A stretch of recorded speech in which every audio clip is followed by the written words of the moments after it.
서커바이러스와 마이코플라즈마를 한 병에 포실리스 PCVM. 우리나라에 와서 일하시는 이제 외국인 근로자분들도 비슷한 세대가 갖고 있는 어떤 노동관이라든가 근로 가치에 대해서 좀 공유를 하는 게 있어요. 근데 우리나라가 사실 인건비가 굉장히 올라가지고 꼭 축산 분야가 아니고 다른 분야에도 일해가지고 이제 많은 돈을 벌 수가 있거든요. 그 이제 저개발 국가 같은 경우는. 그래서 요런 게 앞으로 이제 어떤 축산에서 어떤 인력난이 굉장히 앞으로 좀 더 심화될 가능성이 좀 있어 보이고요. 예, 네. 안녕하세요. 안녕하세요. 예, 변리사님 간단하게 자기소개 좀 부탁드리겠습니다. 네. 저는 그 정진농장 정수정 이사의 남편이고요. 현재 농협중앙회에서 변리사로 근무하고 있습니다. 제가 하는 일이 이제 저희 농협 계열 회사하고 그다음에 농축협의 이제 특허 상표 디자인 같은 이제 지식재산 업무를 총괄적으로 지원을 해드리고 있고요. 좀 구체적으로 말씀드리면은 이제 농협에서 어떤 그 지식재산 전략을 수립해가지고 이제 특허 같은 걸 좀 발굴하고 있고, 이제 회사를 대리해가지고 특허청이나 법원에 대해서 그 지식재산권을 확보하고 보호하는 일을 좀 하고 있습니다. 아마 이제 제가 오늘 좀 여기 나와서 많은 이제 시청자분들께서 그 도대체 양돈 농가하고 특허를 뭐 농협이 받는 거하고 이제 어떤 관계가 있냐 좀 의문을 가지실 것 같아요. 일단 저희 그 농협의 지식재산 정책 방향이 그 일종의 어떤 해구산 같은 특허 우산이라고 좀 생각하시면 될 것 같아요. 그래서 그 뭔가 이제 경쟁력 있는 기술을 개발하고 이제 농가에 보급하고 특허권 확보를 해가지고 수입 농산물이라든가 아니면은 뭐 외부 기업으로부터 우리 농업인들, 축산인들을 좀 권리를 보호할 수 있는 이제 그런 쪽으로 좀 이해하시면 될 것 같고요. 특히 이제 축산업 같은 경우 되게 기술 중심적이잖아요. 그래서 이제 농협이 저희가 좀 앞으로 좀 도와드릴 수 있는 일이 많지 않을까 이렇게 생각하고 있습니다. 뭐 저도 이제 축산 쪽에서 일종의 스타트업 같은 거 운영하고 있으니까 궁금한 게 이제 축산 쪽에서도 많은 좀 기술 개발이 일어나고 뭐 투자도 일어나고 있는지 궁금합니다. 네, 최근에는 기후 위기가 이제 전면으로 등장하고 있죠. 그래가지고 축산 분야에서도 이제 이런 배경에서 이제 기술 투자가 좀 이루어지고 있다고 볼 수 있을 것 같고요.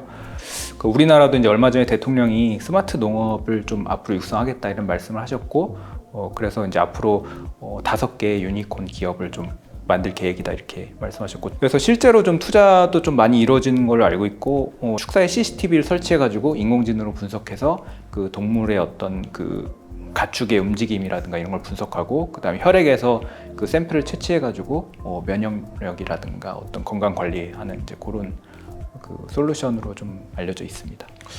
그거에 대해서는 혹시 어떻게 생각하세요? 그 최근에 이제 CCTV나 네. 그럼 뭐 라이다라든지 뭐 이런 걸 활용해서 네. 좀 축산 환경을 좀 바꾸겠다 이런 팀들이 좀 많이 나오는 것 같은데 네, 그렇습니다. 그런 기술에 대해서는 혹시 어떻게 생각하시나요? 이제 그 기술은 이제 장점도 있고 단점도 있는데요. 장점은 이제 앞으로 사실 어떤 노동비 문제, 임금 문제가 상당히 좀 문제가 될 것 같아요. 근데 특히 우리나라 축산업이 주로 이제 해외 근로자들에 좀 의존해서 하고 있는데, 전 세계적으로 뭔가 약간 그 해외 근로자들도 이제 SNS나 이런 게 발달하다 보니까 서로 이제 우리나라 어떤 근로 환경이라든가 뭐 어떤 근로에 대한 어떤 가치 이런 거를 좀 공유하게 되면서 앞으로 이제 좀 노동 기피 현상이 좀 벌어질 수 있을 것 같아요. 이제 그런 면에서, 그리고 또 이제 비용도 상승하게 되고, 그래서 그런 면에서 이제 자동화 기술이 좀 분명히 필요한 건 사실인데요. 이 자동화의 문제점은 실제 자동화하면은 고장이 자주 발생한다는 게 문제고, 그다음에 이제 비용 대비 효율이 좀 떨어질 수가 있습니다. 그래서 어떻게 하면 이제 비용을 낮추면서도 자동화 효과를 가져갈 것인가, 이제 그런 게 관건인 것 같습니다. 그 대표님은 어떻게 생각하세요? 이렇게 하면 갑자기? 나 지금 미모를 챙기려고 했는데. 글쎄요, 저는 이제 양쪽에 이제 면이 있을 거라 생각한 게 있는데, 지금 인력 문제라던가 뭐 이런 문제들이 너무 심각하기 때문에 이제 자동화는 갈 수밖에 없는 그냥 이렇게 주류라고 생각은 하는데, 너무 이제 그 고장 문제라던가 막 AS가 원활치 않은 그런 문제 때문에 어설프게 이제 설치를 했다가는 솔직히 이제 사후 관리가 너무 어렵다는 생각이 많이 있어요. 그래서 저는 사실 아직까지는 좀 반반이고, 이제 뭔가 다루기 쉽고 그냥 너무 이제 그 망가지거나 이제 고장이 났을 때 임팩트가 그렇게 많지 않다라고 생각하는 거 위주로 사실 좀 소극적으로 적용하고 있는 상태거든요. 그렇지만 이제 주류는 어차피 그쪽으로 가야 된다고는 생각을 하고 있어요. 그렇지만 검증된 것들을 천천히 적용해야겠다, 이제 이런 스탠스인 것 같아요. 그 뭐 간단하게 얘기는 했는데 좀 더 디테일하게 이제 최근에 이제 축산 분야에서 주목받고 있는 기술들 네. 앞으로 주목받아야 되는 기술들이 어떤 게 있을까요? 일단 뭐 축산 기술 하면 뭐 애니멀 테크라는 말도 좀 쓰긴 하는데요. 일단 뭐 가장 주목받는 거랑은 아무래도 이제 대체육이겠죠. 대체육은 크게 보면은 이제 식물성 고기랑 이제 배양육이 있는데요. 식물성 고기 같은 경우는 여러분들이 이제 많이 아시는 그런 이제 콩고기 이제 그런 거 생각하시면 되고, 근데 사실 이제 많은 축산업에 종사하시는 분들이 배양육에 대해서 굉장히 좀 걱정을 많이 하세요. 근데 저는 사실 제가 봤을 때는 이제 좀 배양육이 어떤 축산업을 완전히 대체할 것이라고 보진 않고 있고요. 많은 다른 전문가분들도 그렇게 보고 있는데요. 그런 이유가 이제 배양육을 통해 가지고 단백질을 만들 수는 있는데, 사실 한국인들이 특히 그렇지만 우리가 이제 단백질하고 어떤 지방하고 잘 섞인 그런 마블링된 고기를 좋아하잖아요. 이렇게 식감이 있고. 근데 그런 마블링된 고기를 사실 만들기 좀 어렵거든요. 그리고 설령 앞으로 좀 몇 년 안에 이제 마블링된 고기를 만드는 기술까지 발전한다고 하더라도 그 자연이 만들어주는 그런 자연스럽게 아주 식감 있는 그런 마블링된 고기를 만들긴 상당히 좀 어렵다고 좀 보여지고요. 그래서 말씀드린 것처럼 이런 그 가짜 고기가 진짜 고기를 완전히 대체하기는 어렵다. 다만 이제 일부 어떤 후지라든가 어떤 이런 부분에서 좀 저렴한 고기 부분에서 대체할 가능성이 있긴 한데, 많은 전문가들이 예상하기로는 앞으로 이제 고기 시장이 나뉠 것이다. 이제 고급의 어떤 진짜 고기 시장하고 이제 대체육 시장하고 이렇게 나뉠 것이다. 이렇게 좀 보고 있고요. 그리고 이제 항상 이제 축산하면은 항상 뭐 생명공학 기술이 또 굉장히 중요한데요. 사실은 2020년 경부터 그 전 세계적인 곡물 가격 폭등이 일어났어요.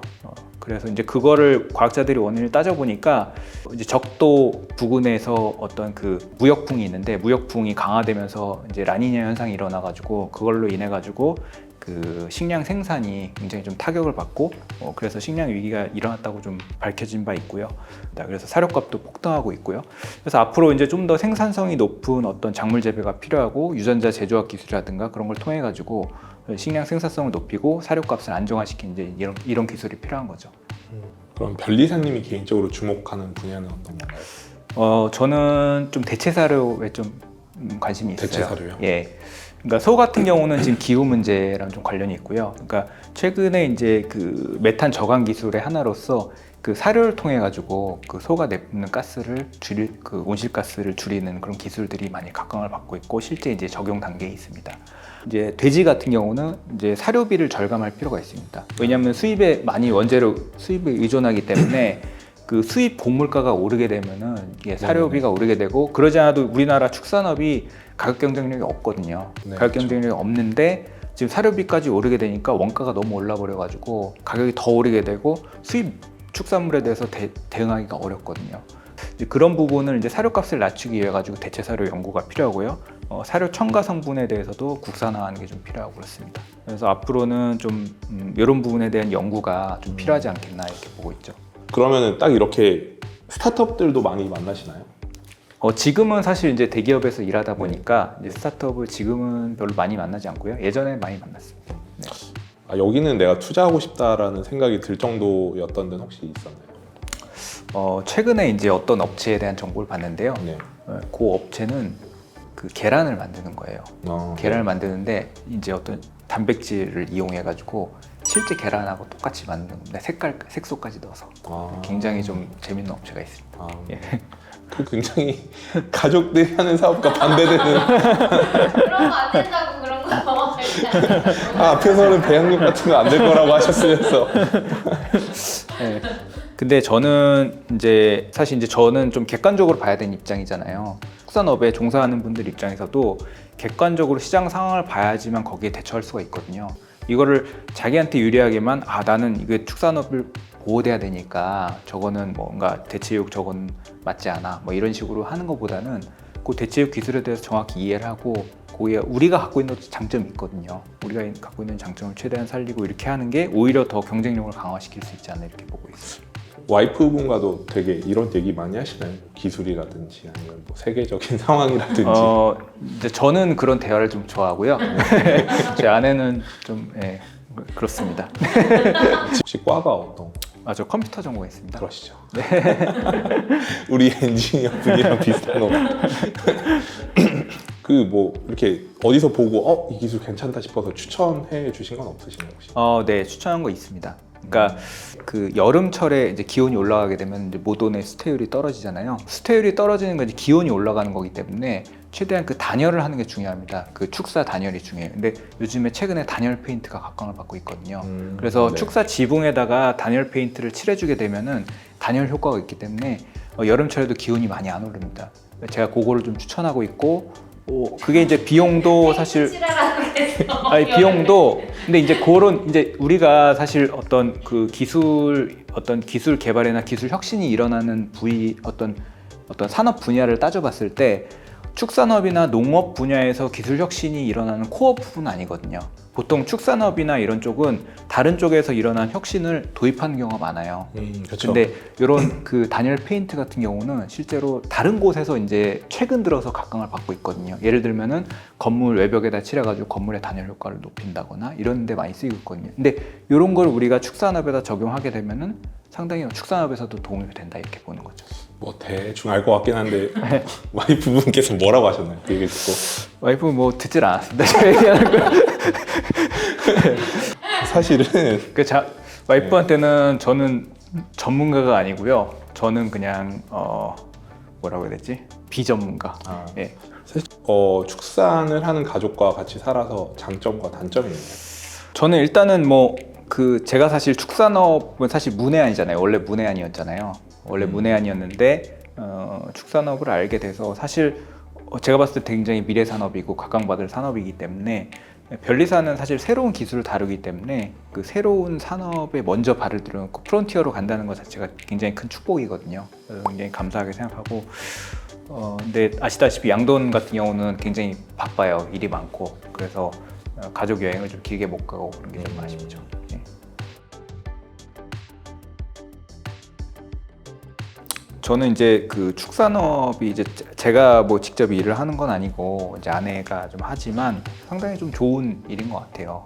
왜냐하면 일단 뭐 직업에 따라서는 이제 자기가 뭐 열심히 해도 좀 좀 그런 경우도 있는데 뭐 열심히 하는 만큼 좀 보상도 있는 것 같고 그 다음에 또 이제 이게 국가의 어떤 식량 안보랑 직결된 어떤 기간 산업이잖아요. 기간 산업이다 보니까 이제 국가에서 정부에서 보호해주는 그런 게 있고 지원해주는 그런 부분도 있는 것 같고요. 일단 무엇보다도 이제 그 국민의 어떤 주요한 단백질 공급원이기 때문에 그런 부분에 대해서 생기는 어떤 사명감 같은 것도 있는 것 같고 자부심도 있는 것 같습니다. 그리고 특히 이제 앞으로는 이제 식량이 굉장히 중요해질 것 같아요. 그러니까 저는 지금까지 이제 우리나라가 뭐 IT 강국이었고 뭐 세계의 다른 나라 예를 들면은 뭐 기존에 이제 어떤 석유화학 산업이라든가 여러 이제 뭐 그런 철강 산업이라든가 이런 다른 산업 분야가 있잖아요. 근데 저는 앞으로 제가 사실 축산 가족이어서 그런 게 아니라 식량 산업이 가장 중요해질 것 같거든요.